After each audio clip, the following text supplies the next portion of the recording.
Very soon I realized that both the church and the so-called secular world receive themselves and each other differently, as two divergent worlds existing alongside. Well, I was partly aware that there are clashes, but I thought that it actually comes from misunderstanding and over-exaggeration of historical problems and in the ignorance of the viewpoint of others. Although this is to some extent true, there are other reasons that seem not to have been discussed enough. One of these is that both worlds have their own language. Although they share some words, the meaning differs. Therefore, I aimed to find a common language and range of symbols that could create a starting point for a mutual visual language, one that in its ambiguity and uncertainty resists definite interpretations and explanations.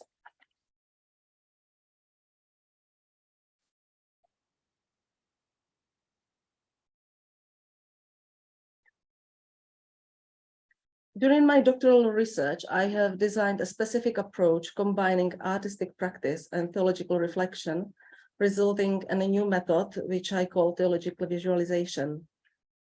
The proposed method resembles theological imagination or constructive theological imagination and sacramental imagination. However, instead of focusing primarily on the faculty of imagination based on the process of abstract thinking, theological visualization recognizes the role of imagination, but focuses on the activity of production of concrete material forms, art, to express and communicate it with others. I call this technique art as a living theology. A similar approach, theology of making, has been recently made known by Makoto Fujimura, an American artist and theologian, by which he explains the creative practice as a participation in God's creation, a private liturgical celebration and personal prayer. In addition to Fujimura's art practice, which focuses primarily on personal dialogue between the artist and his maker, God, my proposed approach includes an activist element, which requires the cultivation of one's voice in response to the situation in the world and its needs. Using metaphorical language, instead of serving a private liturgy in the silence of my own studio, as Fujimura calls it, I search for those parts and aspects of humanity which are currently overlooked by the contemporary church, and try to place them publicly on the altars of our churches. So for me, the art practice does not only serve as a personal expression of faith or a visual language complementary to the verbal one, but it's an attempt to react responsibly towards the commandment to read the signs of the times, as mentioned in Matthew 16, which I understand as a necessary for human development. And this human development, I understand as a collaborative and shared journey of humanity towards its fullness, which is the leitmotif of all my research projects. The creative output of this study comprises 12 art projects conducted over a period of 3.5 years. But don't worry, today I will speak only about 2 of them.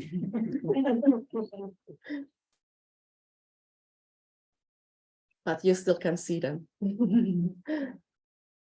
Contextually, this study in art and theology adds to the research and practice of, for example, Shiona Beaumont, who focuses on visual theology, mainly through photography and biblical references, and Chloe Redaway, a scholar interested in intelligent art, focusing on historical artworks as resources for contemporary theology.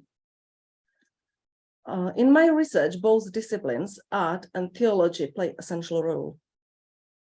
The theology provides the platform, context, and boundaries within which art is created, and art stretches these boundaries beyond their scholarly limits and offering a specific way of expressing one's subjective perception of reality in the sense of our cognitive and sensual capacities, as well as strategies for its visual interpretation and communication. I'm adopting the method of art practice as part of my artistic theological methodology.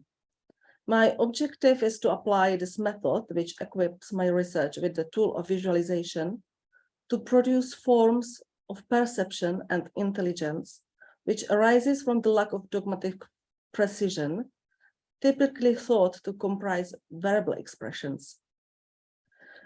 However, it's possible to gain knowledge through visual language without verbalizing it. And indeed, art itself is understood as an experience and as knowledge.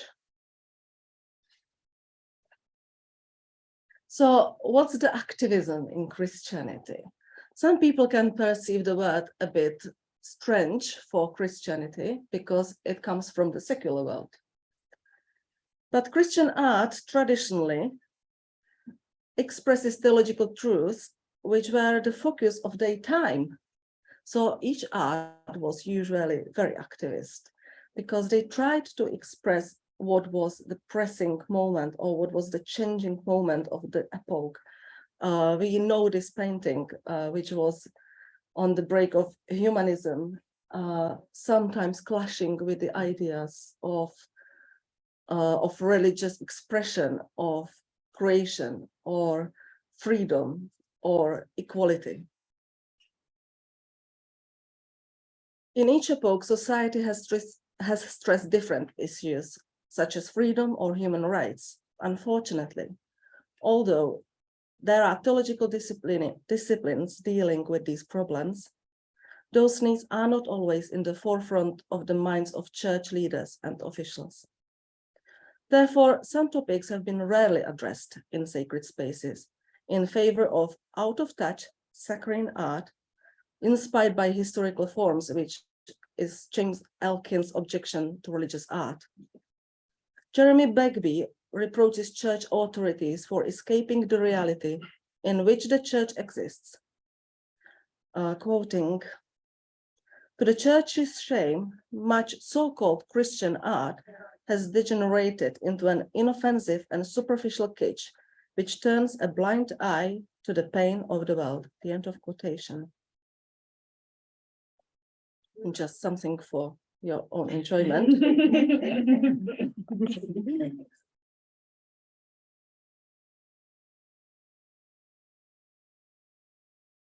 This sinking into sentiment and the loss of connection with the world might be one of the reasons why the church does not appear truthful or authentic to many. However, this justified rebuke is not oriented only to in-charge clergy or ministers. The method called reading signs of the times, recommended by Jesus in the Gospel and recalled by the Second Vatican Council in Gaudium et Spes, claims a general responsibility for humanity to be active in recognizing the real needs of our world. Understanding this responsibility became a starting point for my research, during which I tested my ability to recognize those needs and reflect on them through art. Of course, I wasn't the first and only person to understand this. The first significant shift away from ecclesiastical top-down approach to art came at the end of the millennium.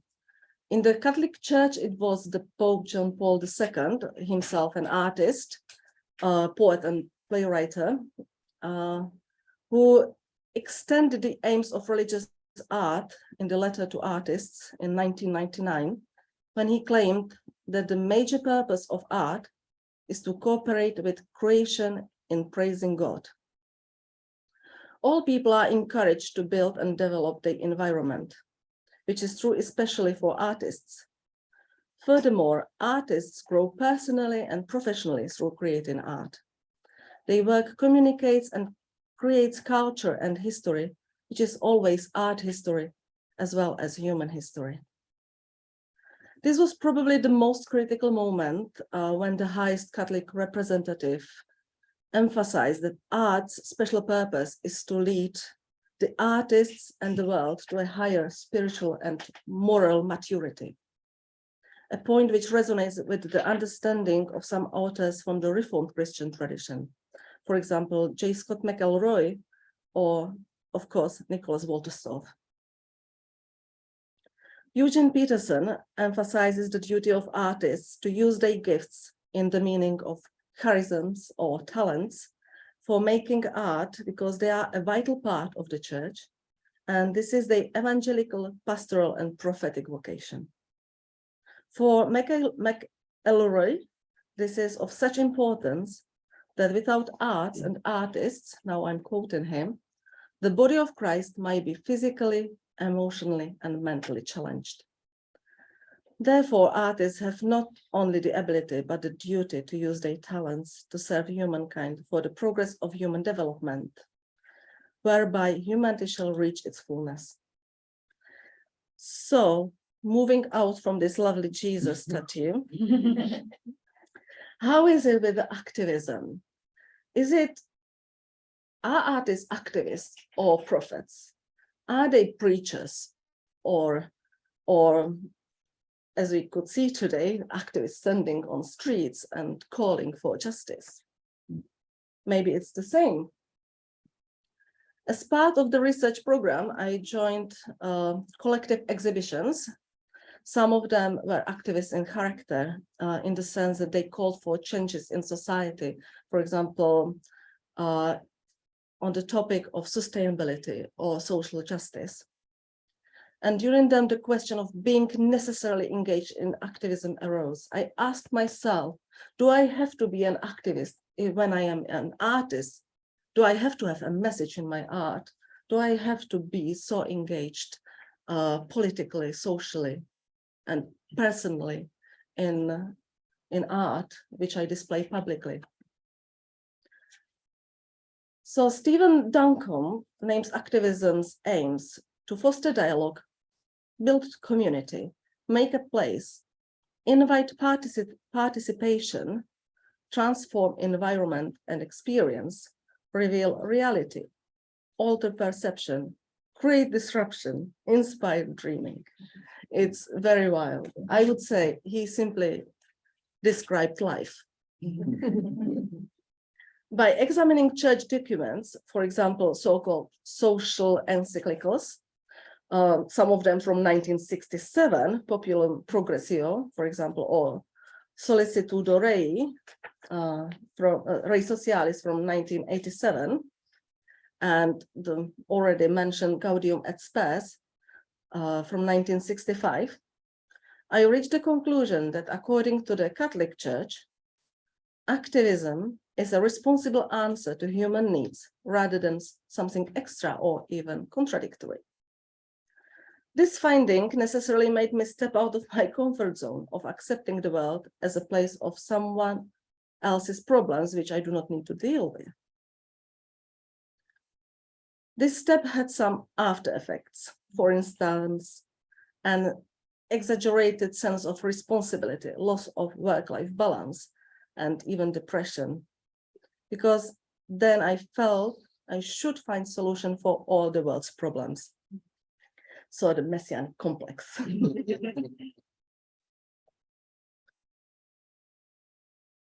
Just to describe it, I was asking myself, should I feel guilty for being a woman who doesn't march with feminists?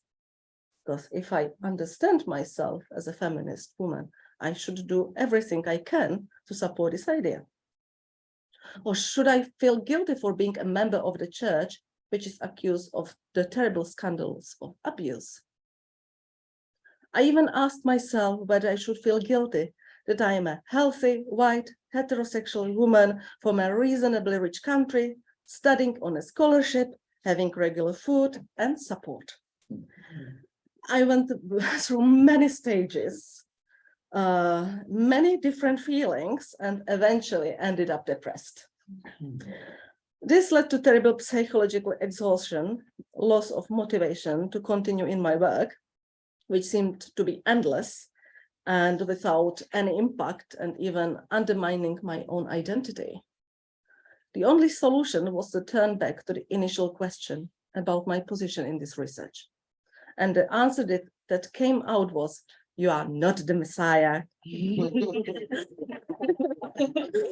are a human being and you do your bit of work.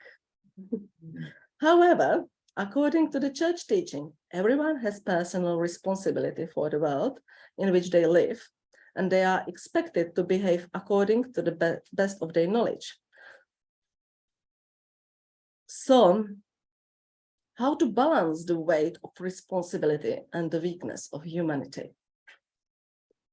The theologically motivated and formed artist's position is at the midpoint between the dynamics of receiving and giving, absorbing and expressing.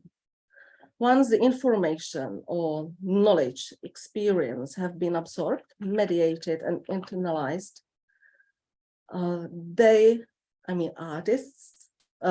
these information are transformed by a creative process into an artistic response, which can be shaped into visual preaching or activist art.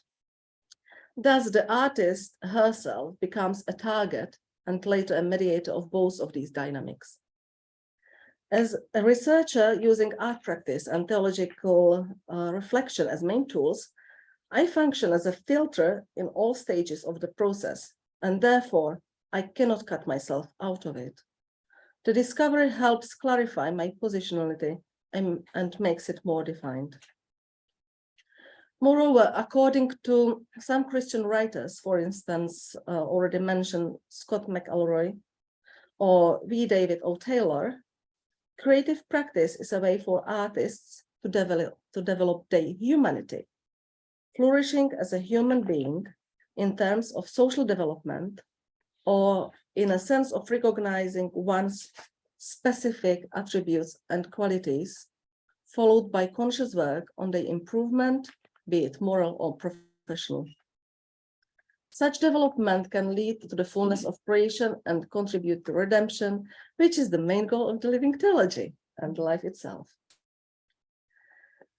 So now I'm moving to this artistic theological dialogue.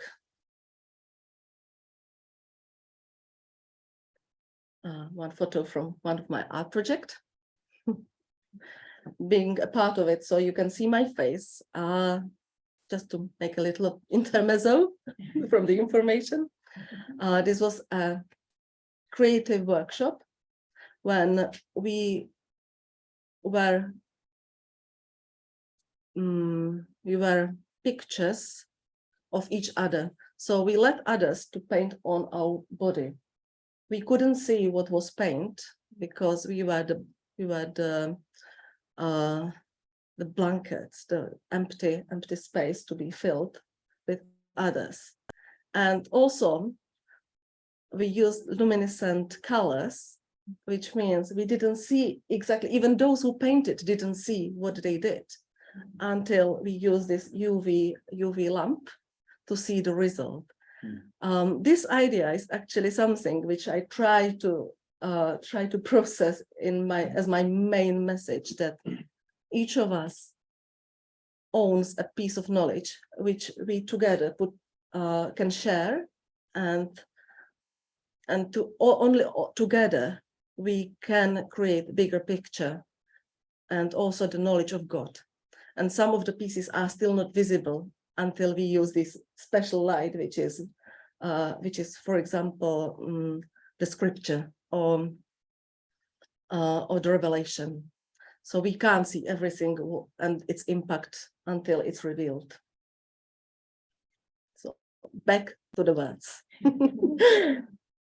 As I already mentioned, my research consisted of 12 art projects. The types of visual outcomes can be sorted into perceptive and expressive according to the audience engagement. The perceptive activities include exhibitions, reflective workshops, performance watching and worship gatherings, this type of approach evaluates the artwork from outside perspective. The expressive forms involve creative workshops and shared reflective meditations. These activities require an active engagement of the audience or an individual, collaborating on the process of creation from inside. Each approach then demands a different type of evaluation, of course. However, they all include attention and observation, and therefore these became the predominant evaluation methods of my research.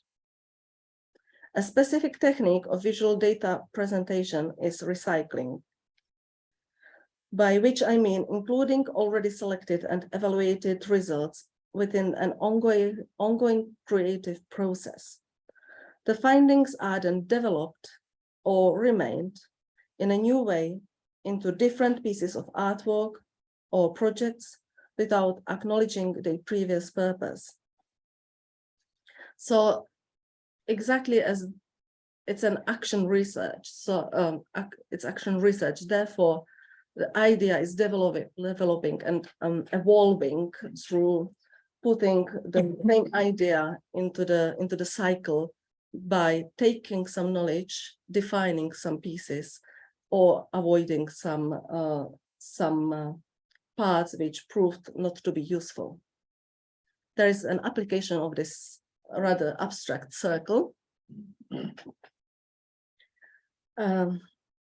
And you can see in some of these projects how they edit or how they developed throughout the research.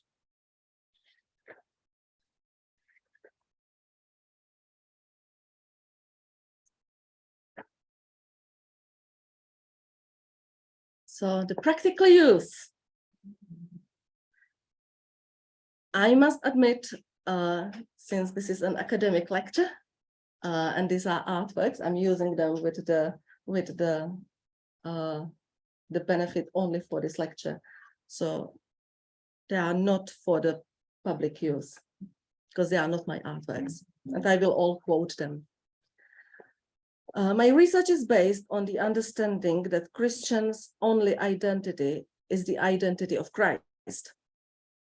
However, some people find it difficult to identify with Christ because of a lack of common features, for example, sex and gender, or because they find talking about Jesus as a human with all physical needs and process inopportune. Artists aiming to address this problem have faced criticism for inappropriate human illustration of Christ. For example, František Dretický, Woman Crucified, the first one on left, photograph from 1913, showing a naked woman on a cross, or the extremely controversial work, Immersion, mostly known as Piss Christ, the one in the middle. A photograph by Andres Serrano from 1987, for which he used human urine, caused outrage internationally. Nowadays, they are recognized like highly spiritual pieces of work, but that time of their creation, they were very strongly rejected. Dretický even didn't want to show his photograph because he was aware of this controversy. So it wasn't known until quite late in his life. Only his circle know this piece of work.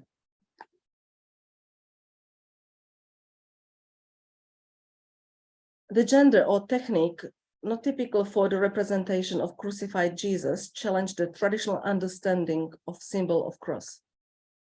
Some people proclaim these artistically highly valued works as unacceptable or blasphemous. Another work that has been perceived as anti-religious was an activist exhibition resembling the theme of crucifixion, 4 sculptures of pregnant teenage girls called In the Name of God by Jens Galschot. Unfortunately, I'm not sure about the pronunciation since she's not, I think she's Danish, but I'm not sure now, that accompanied the European Social Forum in Malmo in 2008. According to the artist, the work was a reaction to the church's argument against sexual freedom and sexual education at schools. In these artworks, the desire to depict the human body in its total weakness, powerlessness, and lowness, which is shared with Christ, is evident. When applying the method of theological reflection, the controversy disappears, because we can clearly recognize the longing to show Christ as human, equal and real, not as a mistake or misfit, which includes the moments of weakness, powerlessness, and lowness represented in these works. They are a depiction of humanity, which is always in progress.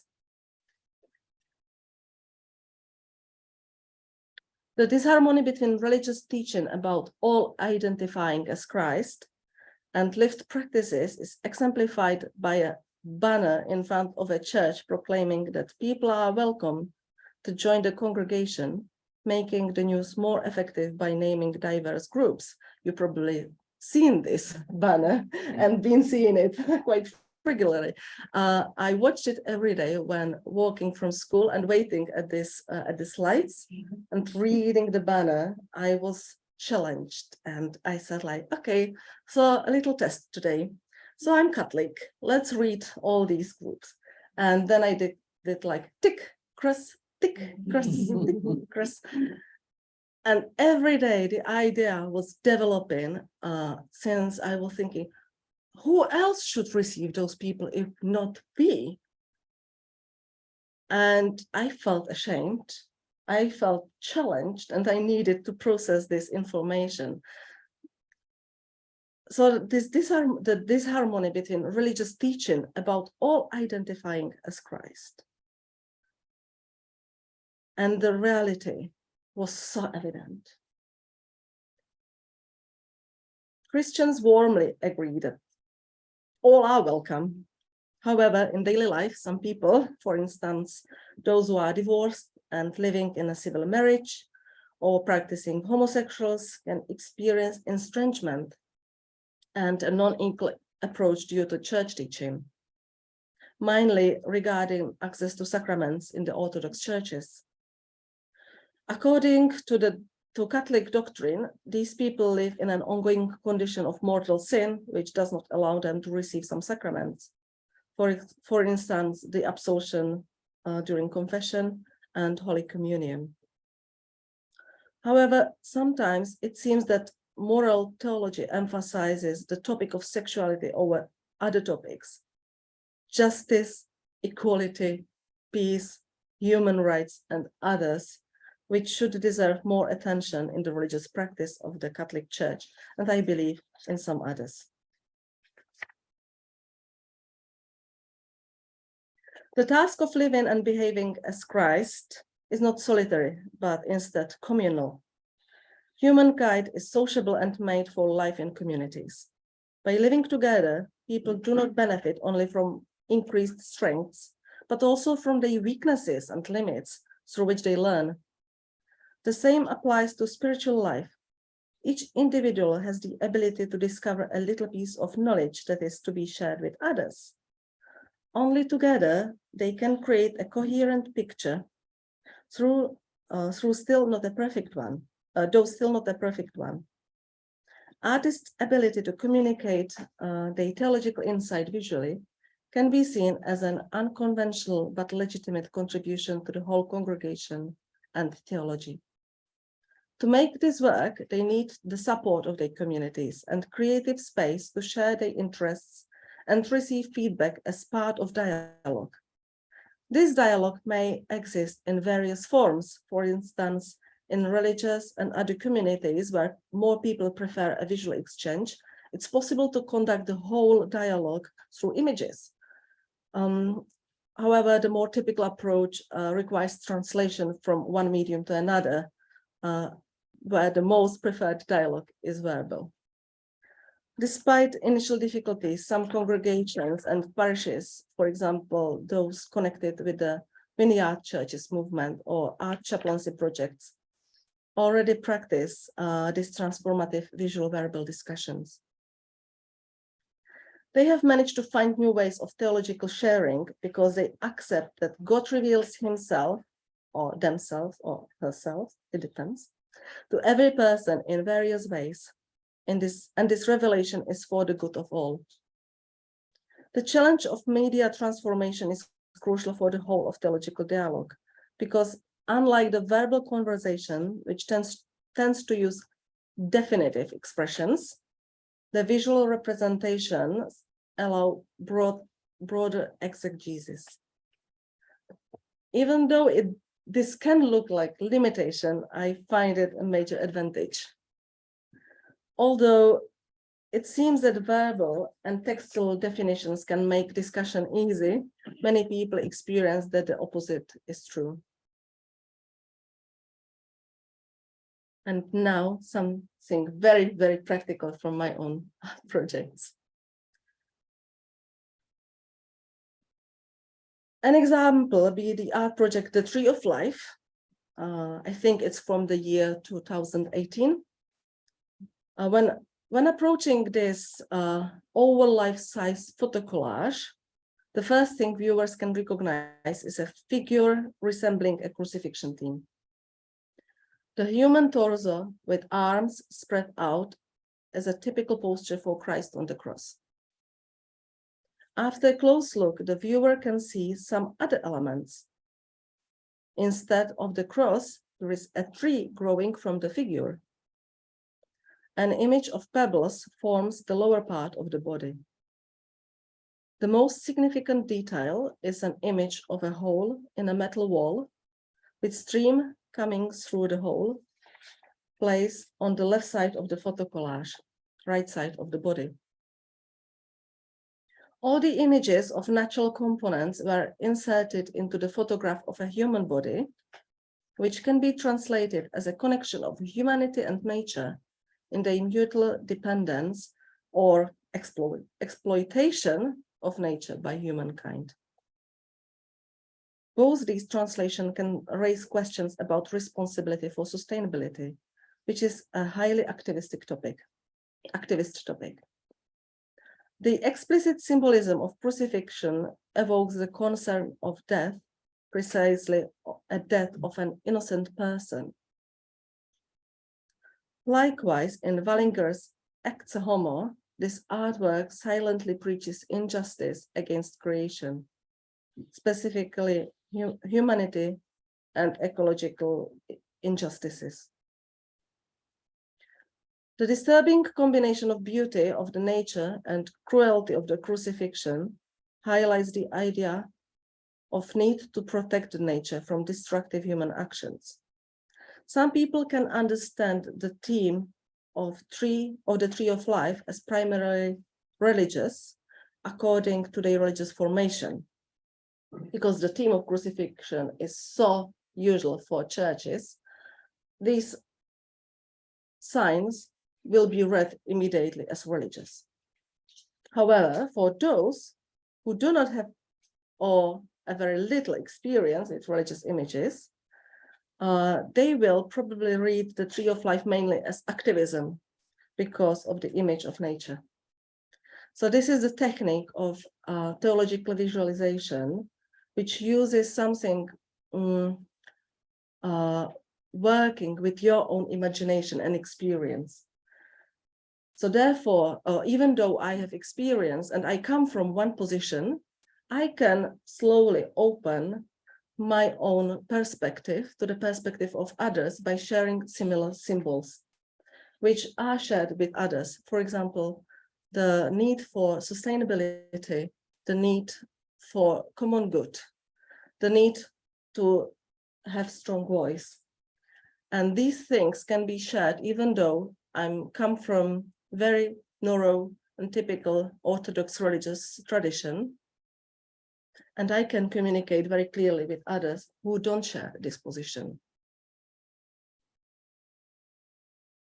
And yet, for me, it also has some other implications, which I'm not now mentioning. Otherwise, we could stay for quite a while. But just to show you one very different project, and the last one, with which I will finish today, I call this one gloves migration or adoption. And this one is actually predominantly activist. So you will not see any religious image here, even no resembling. It was created as a fake campaign for saving gloves. The artwork was presented as part of the competitive exhibition Sustainability Art Prize, which set this project into the activist framework. Gloves adoption represents a story of lost gloves in Cambridge, which in this project represents homeless people, their poor living conditions, and the danger of psychopathological behavior people without a home have to face. Although the presentation exaggerated the component of emotional involvement by including a lengthy video, 7 minutes, accompanied by a melancholic music soundtrack, the project concentrated on a sensitive topic of human dignity. The original goal was to persuade the exhibition visitors to adopt some of those lost gloves, take them home, give them the hand they need, all the care they need. But because of the pandemic, this never happened in the way I hoped.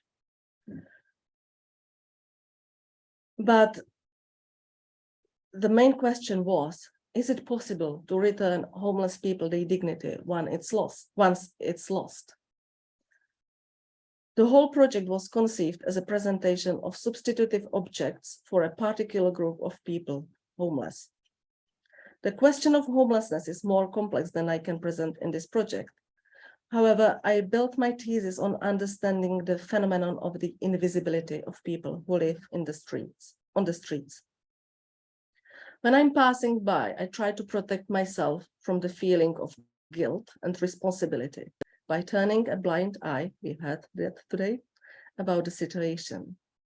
Therefore, those lost gloves, which are invisibly present everywhere around Cambridge, reminds me of the homeless people. I'm sure you notice all the gloves, around Cambridge. I was so amazed when I arrived to Cambridge that I started taking photographs the first year I came, 2016.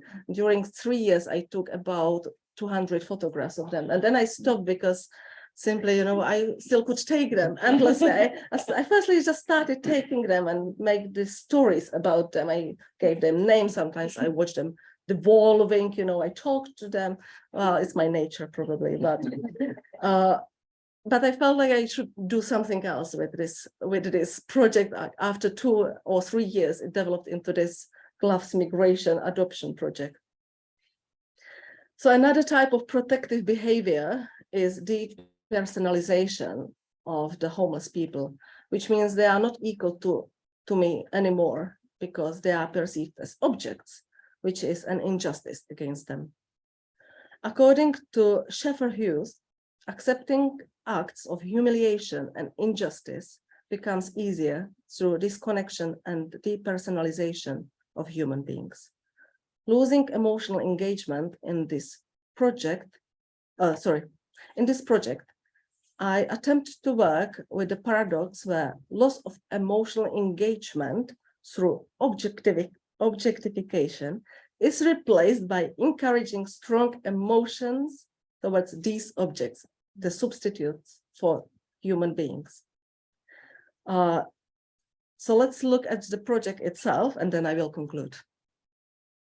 It's 10 postcards, so it's quite simple. It adopted the narrative of charities sometimes, or pamphlets, for raising emotional reaction. You will see also some typos, I think. I noticed, it was my second here. Here.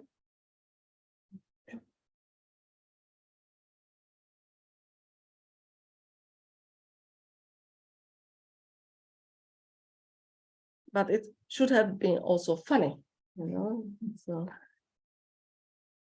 because these gloves they have personality.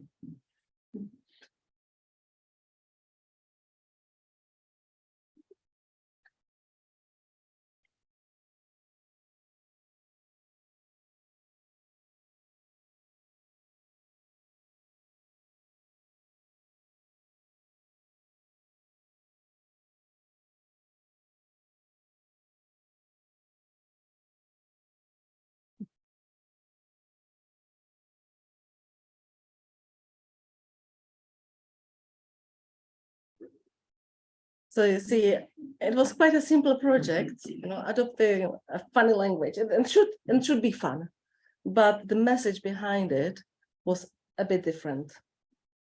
So again, it depends on our position from which we read it. You can find it quite amusing, but when we really see that these are concrete people, each of them invisible on the streets, the message changes. So the imagination here plays a crucial role. So now I'm going to conclude, and we are off. Cultural and interfaith dialogue serves to examine how people of different cultures and religions can live side by side or with each other in acceptance of one another. Some proposed methods prefer to build dialogue on commonalities, and some others on tolerance and mutual enrichment by sharing differences. I propose another method, which is the fusion of both these previous methods outlined in my research findings, searching for the real humanity in others, in the same way as I propose for Christian artists, through their gifts or charisms, which establish their personal vocation. By living together and sharing charisms, gifts, and interests, the world improves and grows into its final image according to God's will. Christians must build on self-identification with Christ, who is the new creation, and with this understanding, approach others who also participate on this new creation. Creativity manifests itself in numerous forms and is a characteristic of all humankind. Thus, participating in creative dialogue is a natural step in sharing spiritual life. And for artists, the process is initiated through the practice of art. In conclusion, for Christians, the possibility of dialogue that overlooks their faith does not exist, because the human identity is in Christ, although in various stages of development. If Christ is life itself, for Christians, living itself is a demonstration of faith, because they accept Christ's identity as their only identity. Living together is believing together, even when beliefs are not shared, because for Christians, all people are Christ. So leading dialogue with people of other faiths, traditions, or none means entering dialogue, which will last for the whole life, and acknowledging their lives as a demonstration of word of God. Although the importance of searching for Christ in others has been a part of Christian teaching from the beginning, this teaching is often not reflected in the practice. A crucial approach to interreligious dialogue led by Christians in my proposal is the use of the category human to be, through the lens of an inner awareness of personal participation in Christ's identity as the perfect human. This humanity in progress is common to all people and can be the linking element of interreligious dialogue. Also, sharing charisms, skills, and attitudes with others can provide a platform for such dialogue, and for artists, their art practice may offer such a platform and common ground. Thank you.